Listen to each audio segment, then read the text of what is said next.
Update: I accidentally cheated on my girlfriend of 3.5 years with her best friend. Original post. So first of all, I am a piece of crap, I know. So me, 20 male, and a few of our mutual friends went to a music festival. She was supposed to join us, which is why I bought a ticket in the first place, but unfortunately couldn't. I got absolutely shit-faced on the first day and can't really remember most details. But all I remember is I was the last one to go to sleep and that I only had space in the middle. There were 3 of us sharing a tent: me, my girlfriend's gay best friend, 20 male, and my girlfriend's best friend, who is also my best friend's ex-girlfriend, 20 female. I can remember flashes of that night, of her going down on me touching her chest, but that's basically all I remember. The following morning, I tried to ask what happened and to see if she could remember anything because I was terrified that I had sexually assaulted her. When I asked her if I did, she started laughing at me, saying that I didn't, that she doesn't remember much but she knows we didn't have sex, and that it meant nothing, and I shouldn't worry about it. I honestly dealt with it really poorly and couldn't decide whether to stay or go back home, but eventually I was convinced by her to stay, so the only way I could stay there was to constantly drink more and more to the point that I couldn't tell anything more about that day. On the third and last day of the festival, I talked to her again about what had happened and that I don't know what to tell my girlfriend. She said that it is totally my decision and that she would like me not to say anything, but if I do, that I should give her a heads up. After I got home, I called my girlfriend on FaceTime and told her practically everything I said in this post. She was just so shocked that I had done something like that. I only have eyes for her, only look at her, and genuinely love her more than anything.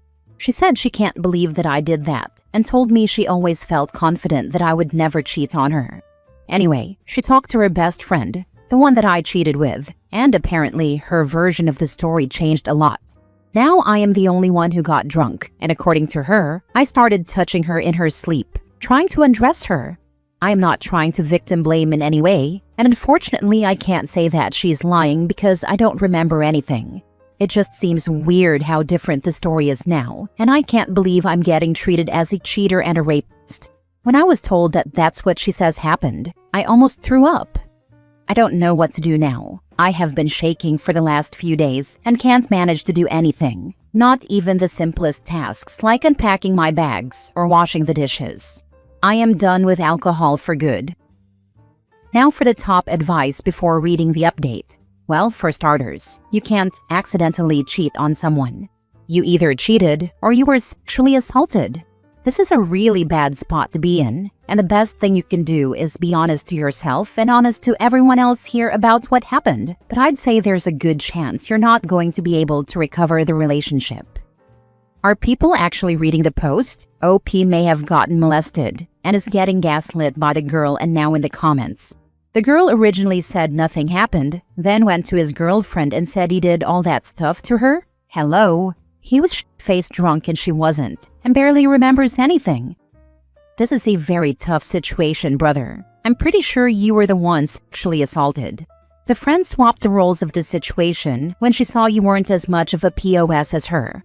I'm pretty sure she wasn't expecting you to say anything. I'd press the best friend, call her, ask her to explain herself and record it. You probably should have recorded the conversation you guys had afterwards. As a man, I feel your pain. This is nightmare fuel. Now for the update. It's been almost a week since. Worst week of my life. We finally had a chance to meet and talk about everything that happened. Obviously, we broke up. She chose to stay in contact with that friend.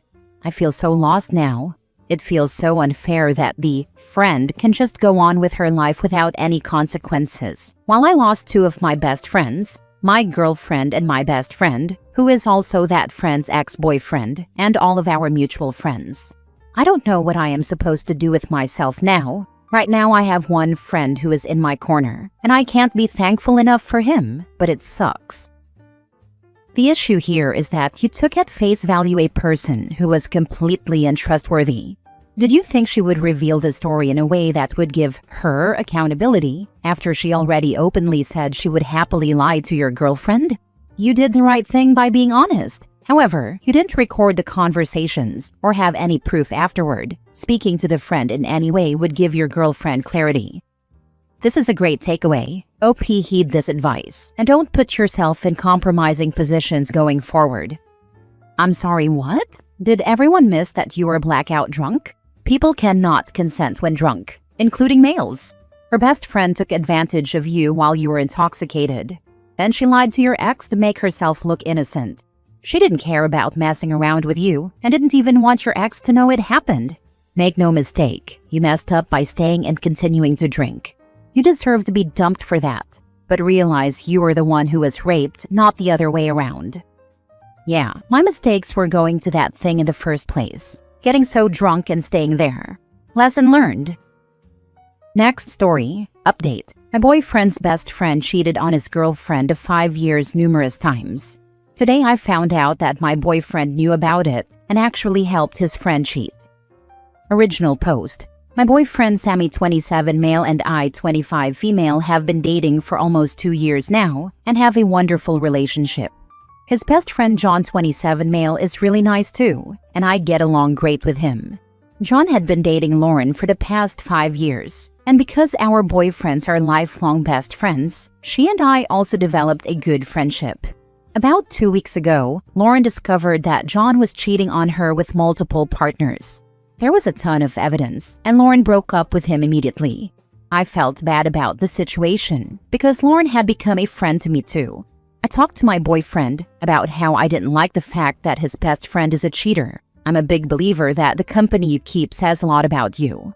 He said that the whole thing had caught him by surprise too, but insisted that he and John were friends because they had similar hobbies and circle of friends, and that he loved me too much to ever hurt me like that.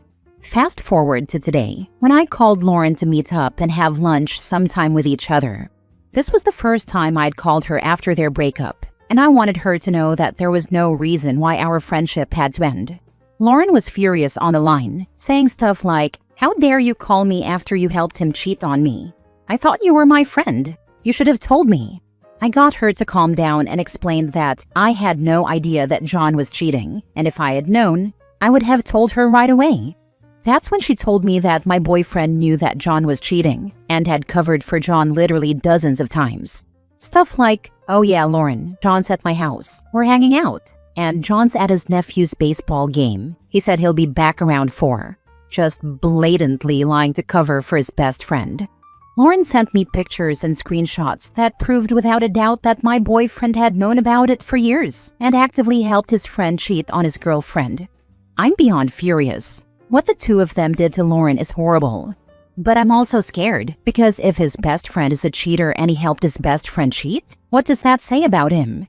He literally saw Lauren every single week and referred to her as my little sister and had no problem looking her in the eyes and lying. This all happened just today, and I'm seeing my boyfriend this weekend, and I'm literally angry to the point where I'm ready to break up with him. Am I wrong for getting mad at him over helping his best friend do something horrible? Now for the top advice before reading the update. I wonder how many times John covered for Sammy cheating. I feel sad thinking about that now. He said that the whole thing had caught him by surprise too. He lied to you about his friend's awful actions, and who knows how many other lies he's told you. You can't trust him. He contributed to keeping Lauren in the dark and damaging her. I would totally break up with him. There's no chance I'd remain in a relationship with someone I can't trust. Damn, this is really bad. My first thought, if I were you, would be to wonder if John has ever covered for your boyfriend. This opens a huge can of worms. What else do they cover for each other? If I had a girlfriend cover like this for a friend, I'd be disgusted. It sounds like he did it a ton too. I'd break up. This says a lot about his character. I'm sure he'll give you the whole, "but I'm just looking out for my best friend" nonsense. I wouldn't hear it. This would be an ender.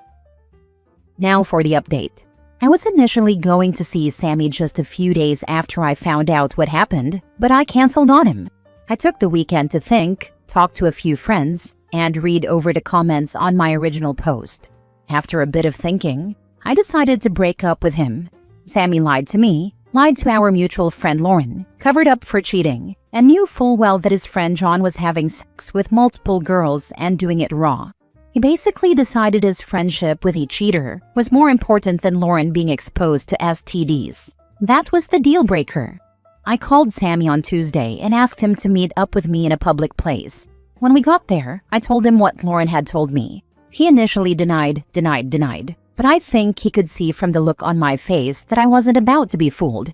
He literally looked me in the eyes and said, "To be honest, wouldn't it be worse if I was the kind of p*** who didn't cover for his friends? Don't you want a man who is loyal?" God help me. I was upset talking to him, but when he said that I burst out laughing. What he was saying was just so ridiculous, but he said it as though he was a martyr. I stopped laughing after a second, but the look on his face changed completely. He leaned in and said, "You stupid bee. You think John was the only one sleeping around?" He's never cussed at me before or said anything with so much anger, especially not with the intent to hurt me. But for some reason, I just didn't care. I thought so little of him at that moment that his opinion didn't matter to me. It was actually kind of a comfort that he said that to me because it proves that he's an F-boy. When people show you who they are, believe them. So I just got up and left. I picked up Chipotle, then went home and watched Making a Murderer. A few hours later, I called Lauren and explained to her everything that happened. She comforted me, then advised me to get tested for STDs immediately. She ended up coming with me for support to get tested, and then a week later I got the results that I'm clean. And so is Lauren, by the way. And that was that. He leaned in and said, "You stupid bee. You think John was the only one sleeping around? Birds of a feather flock together. You did good OP, dodged a huge bullet, and didn't sink to his level." My blood actually ran cold when I read that. I would have been terrified to see a sudden personality switch like that. Birds of a feather flock together. This is so true. I consider having cheating friends one of the bigger red flags. My girlfriend's best friend was cheating on her husband and helped my girlfriend cheat on me. I learned sometime in my mid-20s that loyalty should be owed to a principle rather than a person, and it changed my life. A person can betray you, a principle won't. I am loud and proud about how I will do the right thing, no matter who is involved, and since then, the people I'm surrounded by are the right kind of people, because they feel the same way about things like this. I've refused to protect people who have cheated. I've cut people off who've been sexually predatory, and every time, they accuse me of being disloyal. I'm very loyal, just not to a-holes. Last story. I just found out my mom has been sending my girlfriend cruel messages for who knows how long. I don't know how to handle this. Generally, not much rattles me. My friends call me a stoic, emotionally constipated idiot, and they're not wrong. Which is why we're all still a little stunned that the love of my life is basically my opposite. I, 36 male, have been with my girlfriend, 32 female, for 8 years now, known her for 10. She's quiet, gentle, brilliant, an actual whole-ass professor, and genuinely one of the kindest people I've ever met. She's silly, shy, goofy in the best ways, and loves to poke fun. I love all of it. I love her more than I've ever loved anyone in this lifetime. But last night, something happened that I can't let go of. My phone was charging, so I was scrolling Instagram reels on hers like I usually do. One of her friends DM'd her. Normally, I'd send back some dumb reaction photo so they know it's me, just a thing in our circle. But it wasn't a joke. It was screenshots my girlfriend had sent her friend, and the friend was trying to comfort her. I hesitated, then opened the screenshots to read better. And I'm glad I did. I don't even regret it anymore, because what I saw were multiple messages from my mother. Cruel ones. And the timestamps weren't all from the same day, so I don't know how long this has been happening. A week? Longer? No idea. Some of the messages my mom sent, maybe he hasn't proposed because you haven't given him a child. Men don't marry placeholders. Most recent. This one makes me see red. I can't even imagine how my baby felt. If you stopped dressing like a teenage boy and put on some makeup, maybe he'd see you as a wife instead of one of his little friends. You're keeping him from his family. He used to visit. For clarity, I'm the one who pulled back because of her behavior toward one of my sisters. That's a whole other issue. Nothing to do with my girlfriend. You think you're special? You're lucky he even brought you home. Girls like you don't get commitment from men like him. You're not good enough for the life he deserves. Reading them made my stomach drop. They were hateful and completely false. There's even more, but these were the ones seared into my brain. And my girlfriend didn't tell me about any of them. She's just been carrying this alone, smiling, laughing with me, all while this garbage was sitting in the back of her mind. My girlfriend avoids conflict. She hates upsetting anyone. I get it. It's easier to talk to a friend first, and my mom can be intense. She probably didn't want to put me in a position where it looked like choosing sides. But I've chosen, and it's not my girlfriend I'm angry with. I'm furious at my mother. I'm exhausted by this. She knows how much my girlfriend means to me. She hears me talk about her constantly. I really thought she might actually be happy for me. At the same time, I don't want to make this harder on my girlfriend or make her feel exposed. So here's where I need advice. Do I tell my girlfriend gently that I saw the messages, that I'm on her side, and she doesn't need to shield me from my own mother? Or do I handle my mother privately and not bring it up unless my girlfriend does? I just want her to feel safe and supported. And it makes me sick that she's been dealing with this alone. I mean, actually sick. I'm just watching her make breakfast and what's the best approach that prioritizes her well-being first? As an older guy who's cut out his mom, you need to do the same. First, you need to sit down and tell your girlfriend. Let her know it was by accident that you saw it, but you are glad you did. Let her know you are on her side. Tell her you plan on putting some space between you and your mom. Also, block your mom on her phone so she no longer has to put up with your mom's toxicity. Second, you need to lay into your mom for her crappy behavior. Put some boundaries on how you and your girlfriend will be as far as contact goes from this point forward. This might not be a popular opinion, but your first priority is to your girlfriend. Family doesn't mean anything when they treat your partner like crap. Personally, I would go low contact or no contact for quite a while, so your mom understands. If she doesn't, that just means you did right by your girlfriend to cut your mom out. Take my opinion with a grain of salt. As a guy whose mom was toxic and narcissistic, I'm a bit biased. Thank you for your comment. As of now, I've told my mother to go F herself, and that the grandkids she already has don't even like her. And on top of not wanting kids personally, if me and my girlfriend were to have any, they would not be coming anywhere near her and her crappy behavior. Also, the day there is a wedding, I don't even want her in the same damn state. I've spoken to my girlfriend. I did not sugarcoat it. I told her I saw the screenshots and read everything. She knows I'm on her side and, well, it seems my mother lost her last kid. Also, we've all blocked her, all of us. I feel sad knowing that is the life she cultivated for herself. But I'm happy knowing that moving forward, my girlfriend and I have gotten closer, and so have me and my siblings. I'm still trying to accept that I have a mom, but don't have a mom, if that makes sense. But I've got good people in my life who are helping me through that. Thank you again. Have a happy holiday.